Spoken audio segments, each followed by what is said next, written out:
नमस्कार। प्रथम में आप सभी का स्वागत है। आज हम हैं नाला सोपारा पूर्व के मोरेगांव के मानसी अपार्टमेंट में, जिसे एक डोंगरी इलाका कहा जाता है। एक घटना जो है, एक अपराध से संबंधित घटना है। एक मकान आप देख सकते हैं, इस मकान में है एक पीड़िता के साथ में, पीड़िता गीता जी हमारे साथ में है। इनके साथ में एक हृदय विदारक एक घटना घटी है। मामला तुलिंज पुलिस स्टेशन में भी दर्ज हुआ है। कल इन्होंने आत्महत्या का प्रयास भी किया, तो क्यों किया, आइए उन्हीं की जुबानी सुनते हैं। सबसे पहले गीता जी, आपका स्वागत है। आप ये बताइए, कल आपने आत्महत्या का भी प्रयास किया, क्या ऐसी घटना आपके साथ में हो गई कि आपने इतना बड़ा कदम उठाने की सोची? हमारे बाजू में हमारे पड़ोसी रहते हैं, मनसे के, वो बड़े राजनागरे करके नाम है उनका। ऐसे बड़े बाहर कोई समाज सेवक बनते हैं, लेकिन घर के अंदर और बाजू बाजू वालों के साथ वो राक्षस जैसा व्यवहार करते हैं। हम लोग को जब देखो तब उनका टॉर्चर है। दिन रात आके हम लोग के साथ इधर मारा मारी, गाली गलौज, गंदी गंदी गाली देता है। जब देखो तब मेरे घर में आता है, उसका मन पड़ेगा तभी मेरे को गाली देता है। इतना गंदा गंदा बोलता है कि मैं शायद मीडिया पे बता भी नहीं पाऊँ, और मेरे को इतना तकलीफ़ है, उस वजह से मैंने उसका कंप्लेंट भी डाला है। और धमकी ये भी है कि अगर कंप्लेंट डालोगे तो मैं और करूँगा, जितनी तुम्हारी कंप्लेंट जाएगी उतना मैं ज़्यादा करूँगा। पुलिस वाले के आगे मेरी चलती नहीं।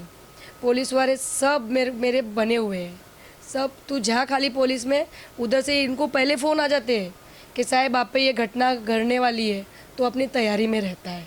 मेरे को ये नहीं समझता है। आज पाँचवा दिन है मेरा। कल तो मैंने फिनाइल पी के आत्महत्या करने की कोशिश कर ली, उसके वजह से आज पाँचवा दिन है। पुलिस वाले क्या कर रहे हैं मुझे कुछ मालूम नहीं है। हमको इसकी कोई जानकारी नहीं है कि कैसे हमको आगे बढ़ाना है या उसको आगे देखना है। हमको उसमें कुछ मालूम नहीं पड़ता है। फिर भी जो पुलिस बोलती है हम करने को तैयार है।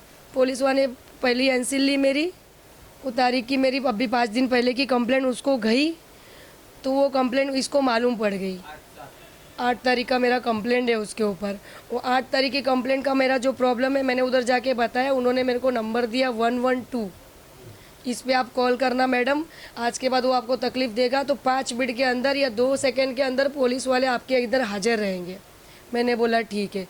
उसके दूसरे ही दिन, मतलब उसी दिन रात को समझो कुछ 10:30-11 बजे होंगे। 10:30-11 बजे वो भाई साहब फिर से आया। एक तो फुल टाइट, उसको बोलने का भी होश नहीं है कि मैं क्या बोल रहा हूँ और किसको बोल रहा हूँ। आया, वही गंदी गंदी गाली मेरे को देने लगा। तो मैंने डायरेक्ट, मुझे बोला गया था जैसे 112 पे कॉल करना, मैंने 112 पे कॉल किया। जैसे ही मैंने कॉल किया, उन लोग बोलते हम लोग 5 मिनट में आए। कोई आया नहीं, एक जन भी आया नहीं। मैं इंतज़ार करते रह गई। उल्टे का मुझे तुलिंज पुलिस से फ़ोन आया, एक साहेब है उनका फ़ोन आया। वो सर मेरे को बोलते क्या आप इधर आ सकते हो अभी? मैंने बोला सर वो मेरे सर पे खड़ा है, मेरे को मारने के लिए आगे बढ़ के मेरे आगे खड़ा है। मैं इधर से निकल के कैसे आऊँ? मेरा बच्चा है छोटा, उसको लेके मैं उधर तक कैसे आऊँ? मैं बोल रही हूँ आप लोग इधर आ जाओ। तो वो बोले अभी तो यहाँ पे बहुत ज़्यादा गर्दी है, तो आप आ सकते हो तो आ जाओ। मैंने मेरे आदमी को रिक्शा चलाता है करके मैंने बोला चलो रिक्शा निकालो, अभी के अभी आप आओ, हमें पुलिस चौकी जाना है। फिर मैं वो बोलते बोलते पुलिस चौकी उसको लेके गई।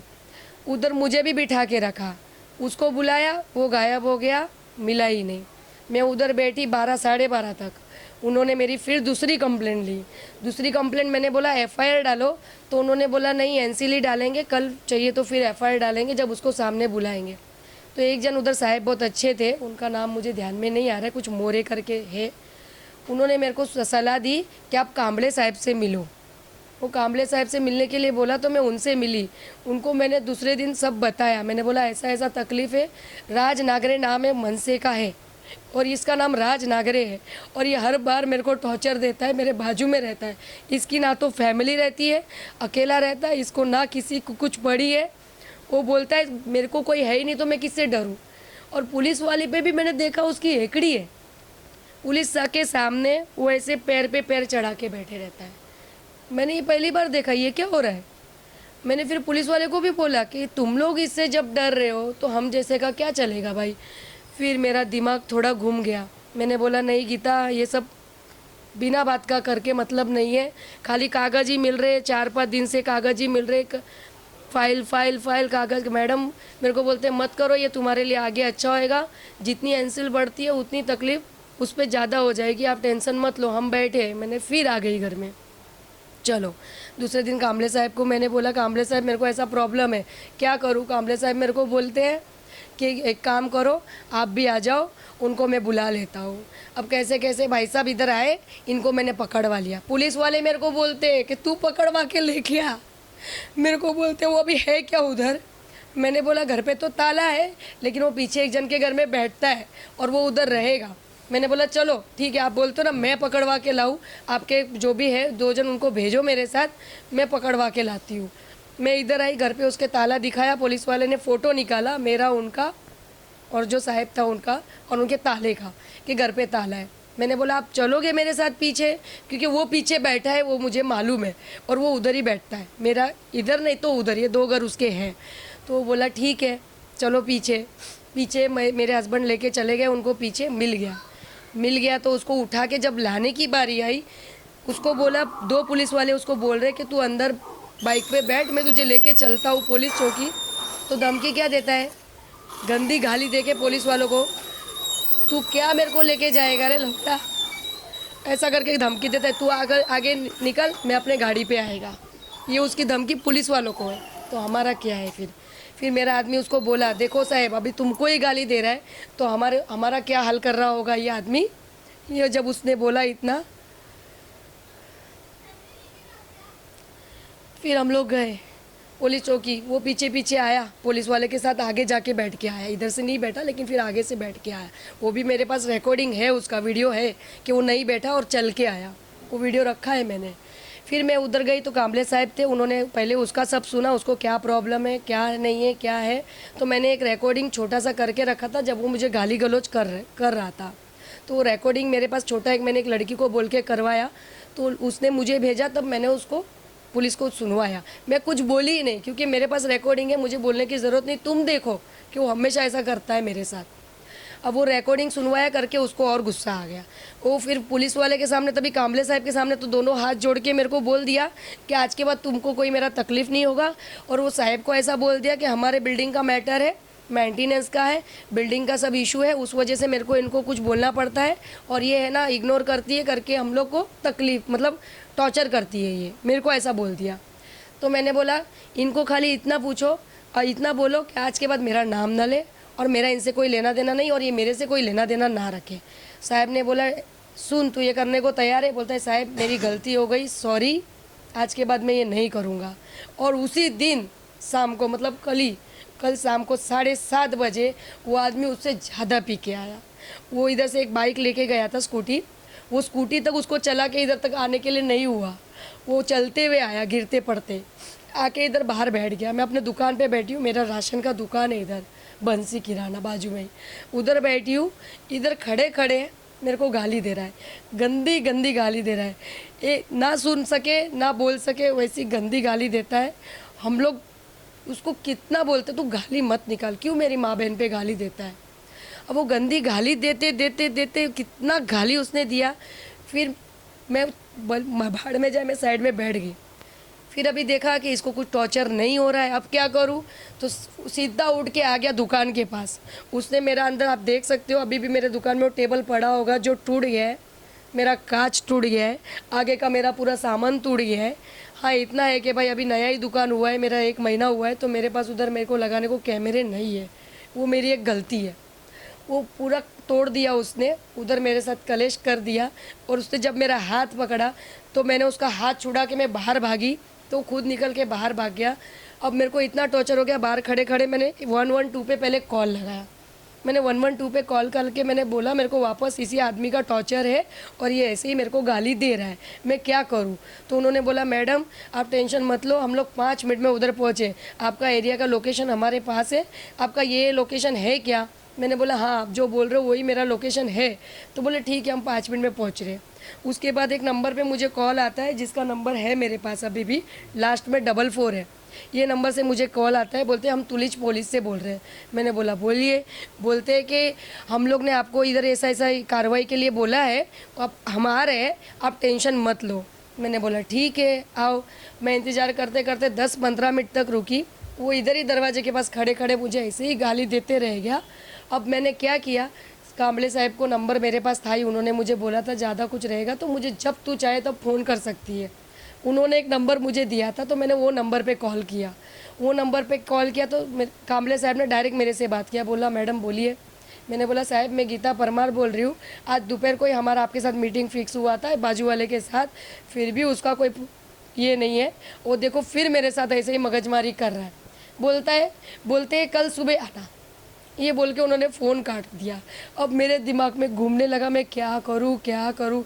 मैंने मेरे हस्बैंड को फ़ोन किया कि इसका ऐसा नाटक चालू है, ये सब तोड़फोड़ कर रहा है, मैं क्या करूँ। मनोज बोलते हैं, मेरे हस्बैंड बोलते हैं रुक मैं आता हूँ, उसको बरोबर ही कर देता हूँ, आज वो या तो मैं, दोनों में से एक हो जाते। अब मेरे को वो भी टेंशन, अगर मेरा आदमी कुछ कर देता है तो मेरे तीनों बच्चे रास्ते पे, मैं रास्ते पे, इतना सा दुकान मेरा कैसे कैसे चलता है। फीस नहीं भरा है 2 साल मैंने बच्चे लोग का, किधर किधर देखूँ। तो उस वजह से मैंने बोला अभी क्या करूँ, मेरा दिमाग ही कुछ काम नहीं किया। लास्ट में फिर मेरे को कुछ सूझा नहीं, वही उधर पड़ा था सनी बॉटल करके फिनाइल का, मेरे को कुछ सूझा नहीं, मैंने वही डायरेक्ट पी लिया। मैंने बोला अब मेरे को जीने का नहीं है, रोज़ थोड़ा थोड़ा मरने से अच्छा है एकदम से पूरा ही मर जाओ, ज़िंदगी भर का सुख हो जाएगा। क्योंकि ना पुलिस वाले कुछ कर पाते हैं, ना कोई आजू बाजू वाले का सपोर्ट है, ना किसी का सपोर्ट है, तो क्या करेंगे। इतना डर के क्यों रहना भाई, हम किसी के ना आने में ना जाने में। पूछ लो बिल्डिंग में किसी को और कोई मेरा प्रॉब्लम हो तो।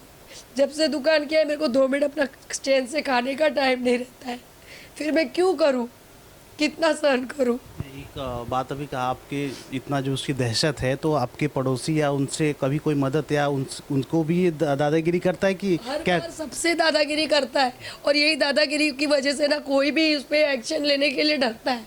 कोई भी किसी को भी पूछोगे ना, नहीं हम लोग नहीं, हमको कुछ मालूम नहीं, सबके मुंह से आप यही सुनोगे। क्योंकि एक बार इसके पहले मैटर हुआ था, छोटा सा मेरा ही हुआ था, आपके सबसे पहले वाला दिखा हो तो, अब वो कुछ कारण में हुआ था, अभी मेरे को याद नहीं, शायद उसमें लिखा होगा। उस वजह से मैंने खाली बाजू सामने वाले का सपोर्ट मांगा था, बेचारी ने मेरे को सपोर्ट किया था, साइन दिया था। लेकिन जैसे इसको मालूम पड़ा ना कि उसने साइन किया है, तो उसने इसके घर में 4 आदमी लोग को घुसा के पूरा बिल्डिंग तोड़ दिया, हमारे बिल्डिंग का कैमरा तोड़ दिया, ऊपर का 2 खिड़की तोड़ दिया, ऊपर से दरवाज़ा भी तोड़ दिया टेरेस का। इतना मतलब इसका दहशत है सबको, और तब से सब ज़्यादा ही डर गए बिल्डिंग में कि इसके खिलाफ कुछ करो मतलब अपने परिवार का नुकसान करो, इसलिए कोई कुछ नहीं बोलता है। अभी आपने जो कल अटेम्प्ट किया आत्महत्या के लिए जो प्रयास किया, तो पुलिस ने एफआईआर ली है, पुलिस का क्या कहना है? हाँ, पुलिस लोग ने मुझे बोला कि मैंने एफआईआर की है, और कुछ बोलते 354 उस पर लगाया है। मैंने जैसे बोला कि मेरे साथ ऐसा ऐसा किया उसने, उस हिसाब से डायरेक्ट 354 उस पर लगाया गया है। लेकिन एफआईआर का कागज़ अभी तक मुझे मिला नहीं है, देने का वादा किया है। और मुझे लेकिन ये भी बोला गया है कि अभी बिल्डिंग में से 2 जन का साइन लेके आओ तो कार्रवाई आगे बढ़े। अब मैं 2 जन का साइन कहाँ से लाऊं जब बिल्डिंग वाले इतने डर रहे, तो किसके पास से साइन करवाऊँ? कोई देना तो चाहिए साइन, हर किसी को डर है, मालूम पड़ेगा साइन दिया है तो उसको मारेगा। और गुंडे लेके आता है, बाहर के गुंडे लेके आता है, बड़े बड़े, इतने बड़े बड़े गुंडे लेके आता है, इतनी बड़ी बड़ी तलवारें लेके आते हैं। सब तलवारें देखी हम लोग ने इधर ये बिल्डिंग में, सबको दहशत है। आजू बाजू वाले बिल्डिंग को भी मालूम है, लेकिन कोई पूछेगा तो बताएगा, बाकी क्या। इनसे गीता जी से बात करने में एक बात स्पष्ट हो जाती है कि राज नागरे जो मनसे का पदाधिकारी अपने आप को कहता है, बताता है, शहर सचिव बताते हैं यहाँ लोग, और हमने अगल बगल भी ये किया, तो उसकी काफ़ी दहशत है। कोई उसके बारे में मुंह खोलने को तैयार नहीं है, सब डरते हैं, एक दहशत सी बनी हुई है। तुलिंज पुलिस स्टेशन का जो रवैया है वो उसके प्रति पता नहीं क्यों एकदम नरम है, या पुलिस भी उससे डरती है, उस गुंडे से जो आज तक कठोर कदम उठाने से हिचक रही है। इतना कुछ होने के बाद भी आज तक ये समय आया कि गीता जी को आत्महत्या का प्रयास तक करना पड़ा। तो कहीं ना कहीं पुलिस जो है इस मामले में खुद भी एक आरोपी की तरह खड़ी हुई दिखाई देती है।